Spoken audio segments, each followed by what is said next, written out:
Perkenalkan, nama saya Fandri Naftali Manase Kaunang, NIM 22024165 dari kelas 5TA6. Pada saat ini saya akan menjelaskan program deteksi penipuan transaksi keuangan menggunakan metode C.45 dan baris 1 sampai 4. Import NAMPI AS NP, mengimpor pustaka NAMPI dan menyimpannya dengan alias NP digunakan untuk operasi numerik.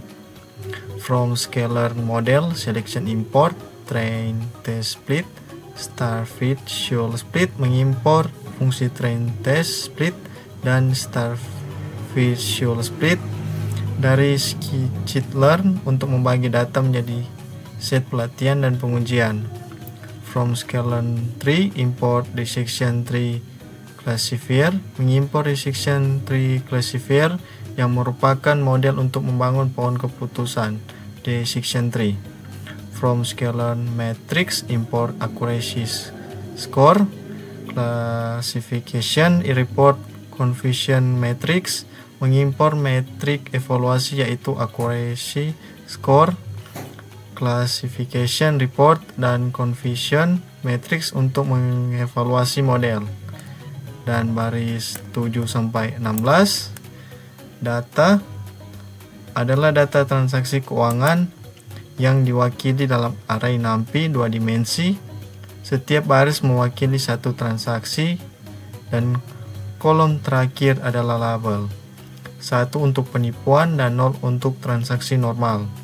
Kolom-kolom lain adalah fitur yang mungkin mencakup atribut seperti jumlah transaksi kategori. Dan terakhir baris 19-20, X mengambil semua kolom kecuali kolom terakhir sebagai fitur X. Y mengambil kolom terakhir dari setiap baris sebagai label Y yang mengindikasikan apakah transaksi merupakan penipuan 1 atau tidak 0. Dan untuk program selanjutnya akan dijelaskan oleh teman saya Jisrel Rizkia Dumas. Terima kasih. Oke, perkenalkan, nama saya Jisrel Rizkia Dumas, saya dari 5T6, dan kali ini saya akan melanjutkan pembahasan dari teman saya yaitu Fandri dan akan melanjutkan sampai dengan selesai. Jadi di sini untuk line yang 22 menggunakan certified shuffle split agar proporsi kelas tetap seimbang dilatih dan uji. Jadi di sini membagi data dalam satu kali pembagian, yaitu di sini n split sama dengan 1 dan menggunakan t size 0,5 yang berarti 50% data digunakan sebagai data ujian dan sisanya sebagai data latih. Dan untuk random state 42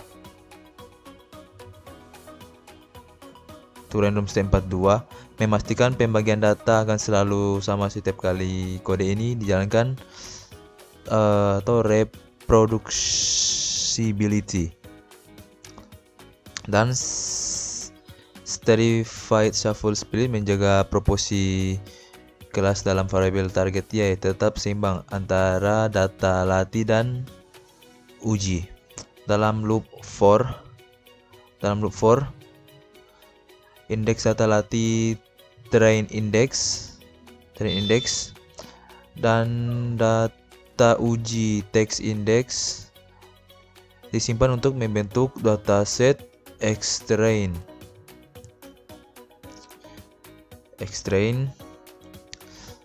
xtest, ytrain dan ytest. Dan untuk yang selanjutnya di sini masuk ke inisialisasi model decision tree dengan kriteria entropi. Jadi model yang digunakan adalah decision tree classifier. Ini adalah kriteria memisahkan entropi. Kriteria ini digunakan untuk mengukur ketidakpastian atau impurity dari data pada setiap node. Pemilihan kriterion atau entropi akan membuat model memilih perpisahan berdasarkan information gain random state 42. Random state 42 juga ditetapkan agar pembentukan pohon akar konsisten setiap kali dijalankan. Dan latih model, sini masuk ke line 31 latih model. Sini perintah ini melatih model decision tree menggunakan data latih xtrain dan ytrain. Model akan mencari pola dan aturan yang dapat membedakan kelas berdasarkan fitur yang ada di xtrain dan memprediksi hasil data ujian di line 34. Setelah model dilatih, model melakukan prediksi pada ujian X-test. Hasil prediksi disimpan dalam YPrite. Yang akan dibandingkan dengan nilai sebenarnya dari Y-test untuk evaluasi performa model. Dan masuk ke line 37, sini evaluasi performa model. Jadi sini ya evaluasi sini untuk akurasi mengukur persentase prediksi yang benar dari keseluruhan prediksi Python. Jadi akurasi sama dengan akurasi underscore score, Y-test dan YPrite. Jadi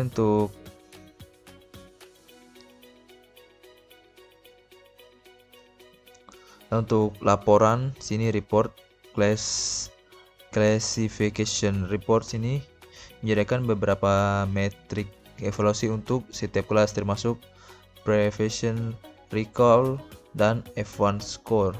Metrik ini berguna untuk menilai performa pada kelas individual, terutama jika dataset tidak seimbang. Dan untuk sini matriks ini confusion atau kebingungan, matriks yang menunjukkan jumlah prediksi benar dan salah untuk setiap kelas. Matriks ini membantu memahami bagaimana model salah mengklasifikasi kelas tertentu. Dan terakhir ini untuk terakhir sini di line 42 sampai 44 itu adalah untuk menampilkan hasil evaluasi.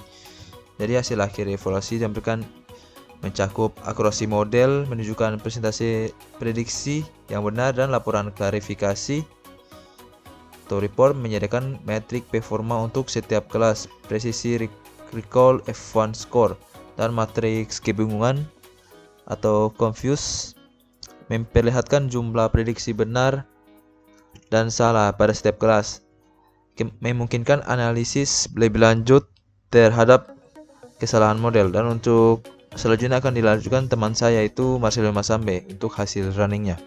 Terima kasih. Baik, perkenalkan nama saya Marcelino Samuel Masambe. Jadi di sini saya akan menjelaskan hasil running dari codingan kami.